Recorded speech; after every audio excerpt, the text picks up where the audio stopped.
A black screen on your Microsoft Surface Go 4 is often caused by Windows startup problems that can be repaired. We will work through recovery options, repair boot files, restore system files, and use command prompt to get your device running again. A lot of errors pertain to this problem, and we're going to go ahead and jump into what should hopefully be a pretty straightforward process, guys. And we're going to go ahead and jump right into it. First thing I'd recommend doing would be to actually go ahead and boot to the troubleshooting utility on Windows 11.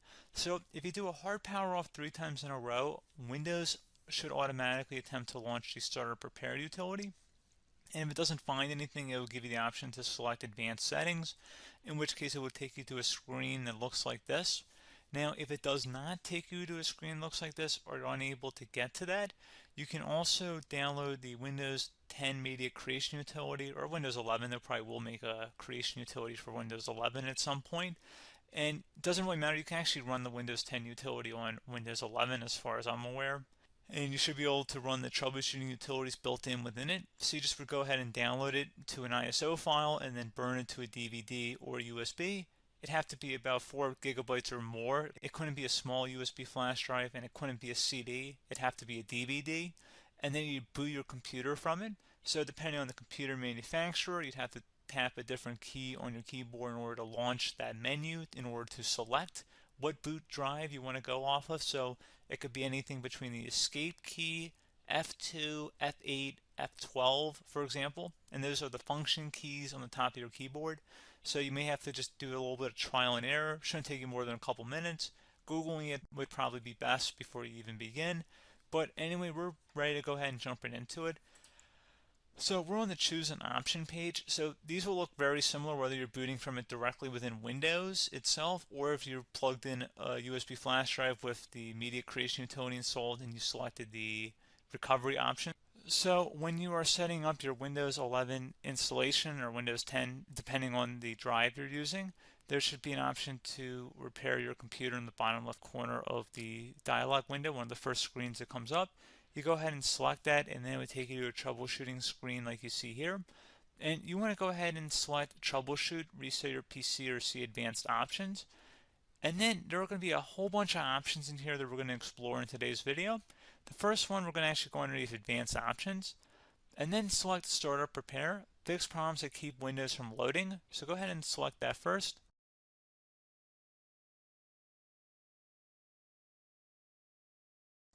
Okay, so you can see it could not repair our PC. That was our first option we could try. Something else, if we go back into advanced options here and then select troubleshoot, we're going to go underneath advanced options again. You can go ahead and actually access safe mode by selecting startup settings. And then if you select the restart button, you have the option on the screen select safe mode with networking, which will give you a key on the screen. It'll tell you which key to press to enter that. I believe it's the F7 key. It'll do that for you. I'm not going to go over that in today's tutorial because I don't really want to go into safe mode, but you're more than welcome to attempt that by going into here and then selecting restart. Again, it'll launch another screen. It'll say what key do you want to press, and it'll give you like 7 or 8 different options, and you want to select safe mode with networking. There's also an option for a command prompt too, but that's going to be something we're going to cover later in this video, and we don't even have to go through that in order to access it. So that's why I'm not going to really push for that, because unless you know exactly what's causing the problem, you probably don't need to go into safe mode. Unless you're trying to recover files, in which case then you definitely can go into safe mode, but we're trying to actually recover our computer here. So I hope that makes sense. Something else we can also try here as well would be to uninstall updates, remove recently installed quality or feature updates from Windows. So if you go ahead and select that, you can uninstall the latest quality updates, which generally is the more day-to-day updates. Feature updates are the less regularly released ones, like the big ones. I would equate it to service packs in like Windows 7 and Windows Vista and Windows XP. So larger updates that occur once or twice a year at most. And the quality updates are more just a regular update. So probably obviously depend, it'll take longer if you're going to try and uninstall the latest feature update versus quality update. And maybe you don't need to go back that far. So just giving you guys a couple of pointers with that. Something else you can also look at here, and we're going to jump into the command prompt in a little bit, but you can select System Restore, which will use a restore point recorded on your PC to restore Windows. And this is something I would highly recommend here, guys. So select Next. Assuming you have a restore point saved on your computer, you go ahead and select the most recently created one, and you'll select next, and then you'll select the drive. You shouldn't actually have to select the drive. You can scan for affected programs, but we're going to keep it all default here, and then we're going to select finish. So once started, system restore cannot be interrupted. Do you want to continue?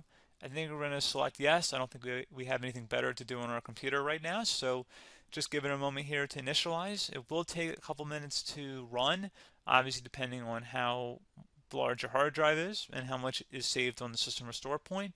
So just give it a couple minutes here.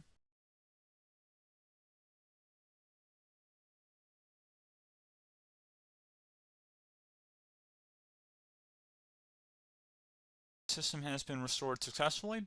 We're going to go over a couple different methods in addition to that if that did not work. So I'm just going to pause the video and we're going to start back on the recovery screen that we started with. Okay, so a couple other things we can try here too. If you go back into troubleshoot, you can select reset your PC, let you choose to keep or remove your personal files and then reinstalls Windows. You can select to keep my files, which will remove apps and settings but keeps your personal files. You can also select remove everything, which will remove all of your personal files, apps, and settings. So this is more of a factory reset, the second option here. First option, it should not delete all of your personal files. However, it will pretty much clear most of your programs, and keep in mind, there's no guarantee that your information, number one, is even still available and easily recoverable on your computer to the point that you actually would be able to recover anything. And the second point is that there's always a chance that it won't actually recover and it will just do a factory reset anyway. So there's no guarantee that actually would keep your files anyway. So I would recommend trying to get a recovery tool and backing that up first before selecting it anyway. But again, those are a couple different options. And then something else you can try here if you go back to the choose an option. Another option, if you go underneath choose an option and select troubleshoot, advanced options, and now select where it says command prompt. Okay, so the first thing we should do is type our main hard drive here. In most cases, it should be the C drive. So you just do a C colon and then hit enter on your keyboard. So once you're underneath the C drive, we're going to type in dir and then hit enter on your keyboard. It should have program files, users, and Windows all in there. That's how you know you're in the right directory.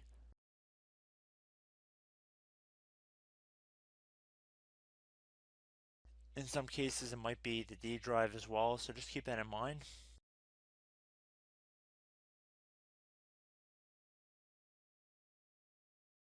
Next thing we're going to do is type in cd space / Windows / system 32 / config, and then you're going to hit enter on your keyboard.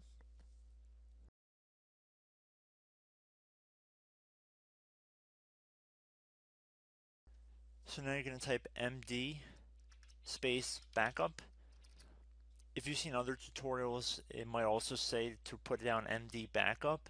That's because the backup name is pretty common when you want to back something up. So you can name this whatever you want, doesn't have to be backup. So if you've already made a backup folder in the past, you could do backup 1, for example. So once you're done setting the name you want the backup to be called, hit enter on your keyboard again.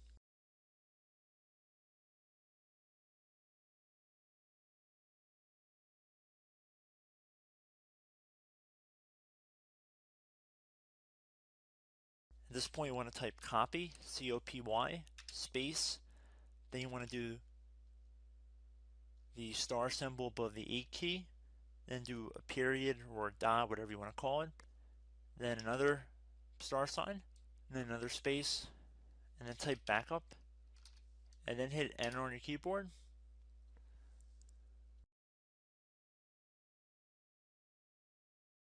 Now you want to type cd reg back, REG BACK, and then hit enter on your keyboard. So now that we are under the reg back, so now you want to type dir again, and then hit enter.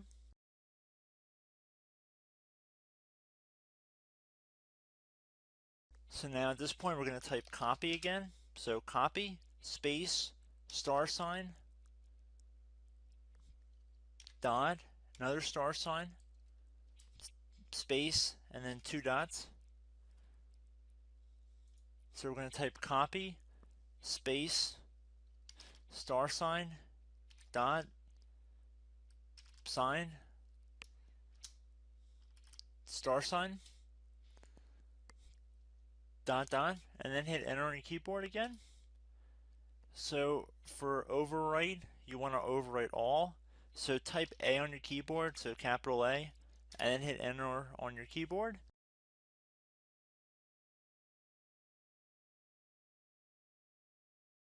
So at this point, you should be good to go. You can close out of the command prompt window, and if you accidentally continue to Windows 10, you should be all set. So I hope one of these 3 or 4 different methods we went through in this tutorial helped you guys out. Again, I'm not sure if you guys heard me earlier, but try to go back into your safe mode if possible and uninstall any programs you know might be conflicting with the Windows startup if you can get into safe mode. So just keep that in mind. Something very simple like that could be blocking up everything. So again, I hope this tutorial helped you guys out, and I will catch you in the next tutorial. Goodbye.